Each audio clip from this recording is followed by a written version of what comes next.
The video shows Dave performing CPR on Kandula moments after hitting her. But she is dead.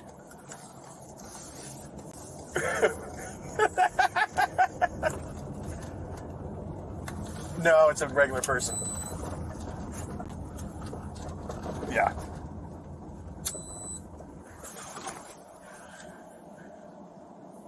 Yeah, just write a check.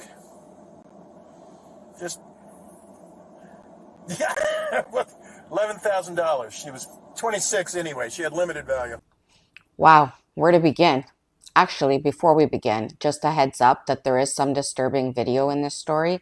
So if you prefer not to watch it, you have been forewarned. This is 23-year-old Janavi Kandula. Kandula came from India in 2021 to further her education. She was a graduate student at Northeastern University studying information systems in the College of Engineering.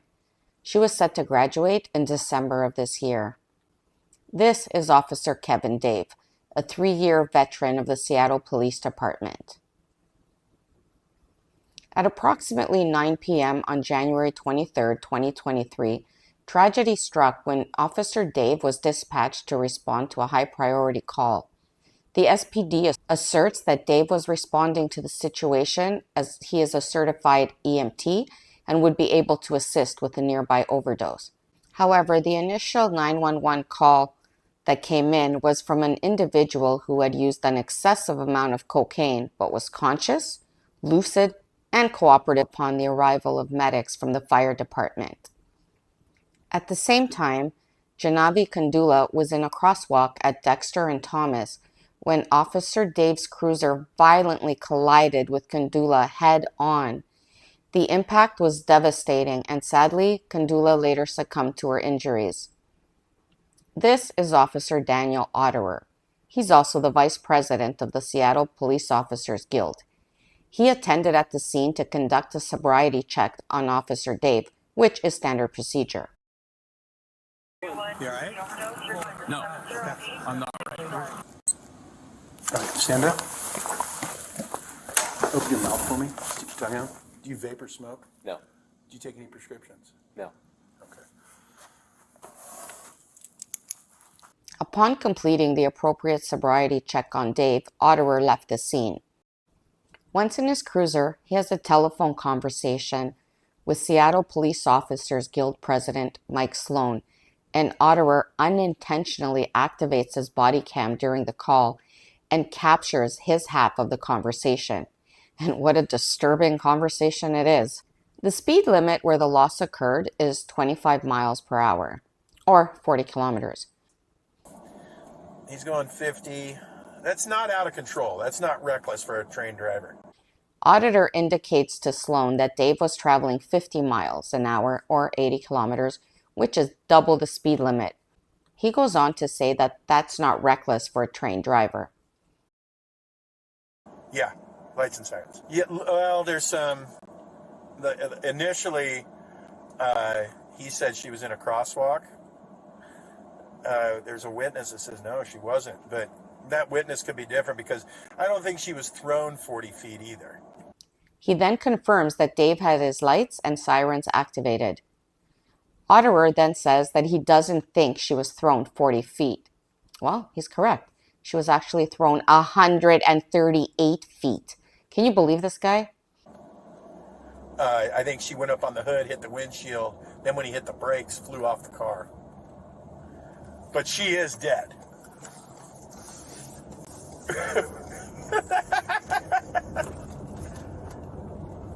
No, it's a regular person. Yeah. Yeah, just write a check. Just, yeah, $11,000. She was 26 anyway. She had limited value. Then he says, no, it's a regular person. As opposed to what? An irregular person? What does that even mean? He continues with his stupidness and says, yeah, just write a check. $11,000, haha. She was 26 anyway. She had limited value. Actually, she was 23. Not that it makes a difference, but how can you put a number or value on someone's life, or to even suggest that somebody's life is valued less or more than someone else's is just outright ridiculous. This is Seattle Police Chief Adrian Diaz after the loss. He did have his emergency lights on and was clearing intersections with his siren. After the incident, police ruled that this was an accident, and Officer Dave returned to duty shortly thereafter. On Monday, body cam footage was released by the Seattle Police, and authorities are now investigating the matter. The footage shows Officer Daniel Otterer insulting and laughing and mocking the 23-year-old victim. This clip is hard to watch, but I think it's important. This is Officer Kevin Dave in his cruiser when he gets the 911 call, so he's now on his way to the overdose, which is nearby. The speedometer is visible, so you can see for yourself what speed he was actually traveling at the time of impact. You can listen to see if you can hear the sirens or see if he's clearing intersections.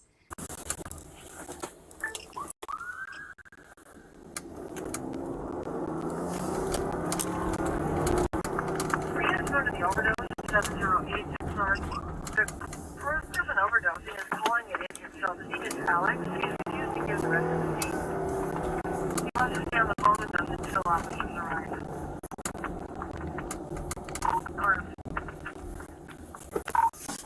Mary Jo, copying that page.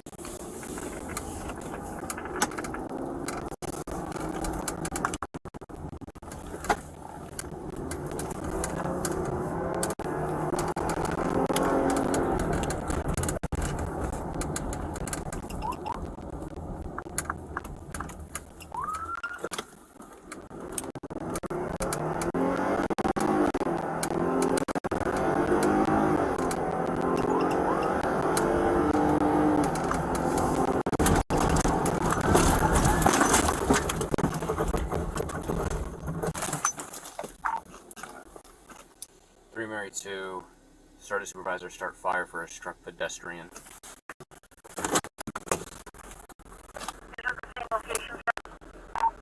Negative, I'm going to be on Aurora.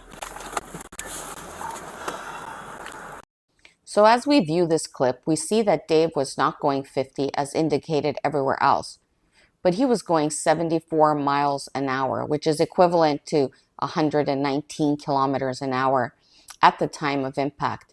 And with respect to him exercising caution and having his lights and sirens activated, as well as clearing intersections as he's approaching them, I call bullshit. In this video, to me, it appears that he's actually accelerating through red lights. I do not hear sirens. Perhaps he's chirping the siren occasionally, but he does not appear to be taking any precaution. Chief Diaz made a statement a week after the incident which reads, "Any serious traffic collision on city streets, whether officer involved or not, is investigated as a potential criminal matter by the Traffic Collision Investigation Squad. Calculations as to vehicle operation and speed, lines of sight, lighting, roadway and traffic conditions, witness observations, any camera footage in the area, and any other material factors." New documentation has been released and prosecutors are now considering charges against the officer. The report confirms that Dave was driving 74 miles an hour or 119 kilometers in a 25-mile zone.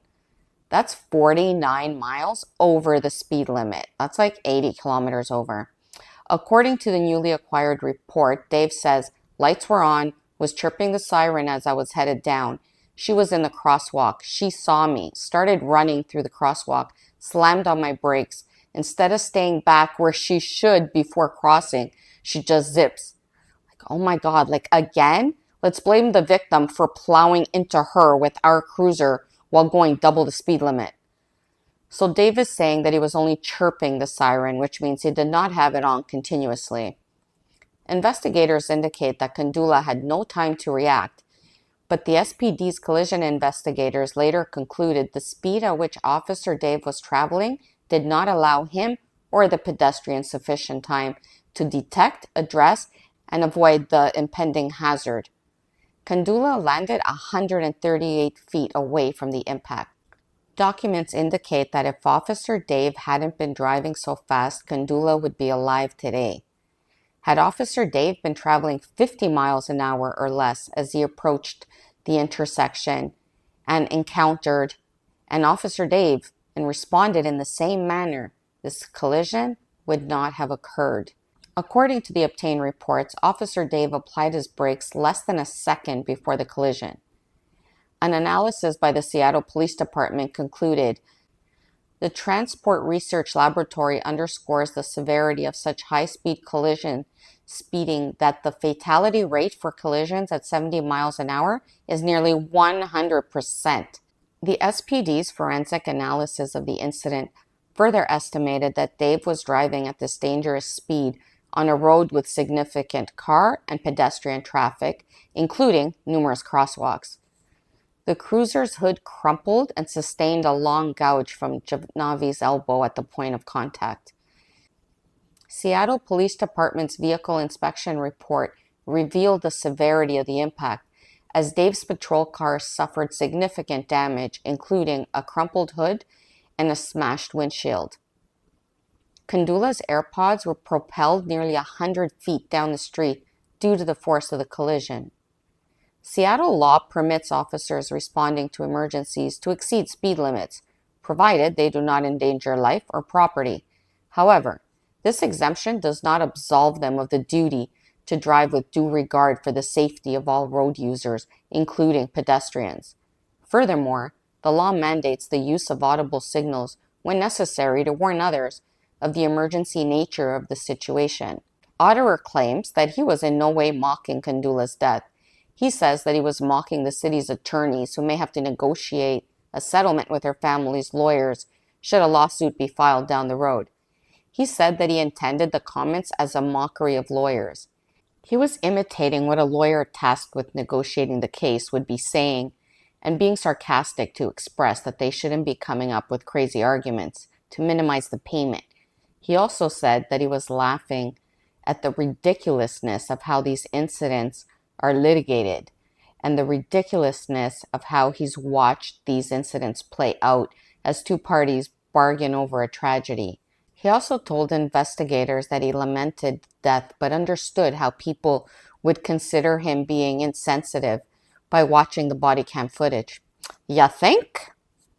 Now, I work with lawyers, so I get it. They are the butt of everyone's jokes. Everybody loves to make lawyer jokes. However, this woman was just smashed by a police cruiser traveling at an excessive rate of speed. This is just hours later. This just occurred. This young woman just tragically lost her life. And he's cracking jokes?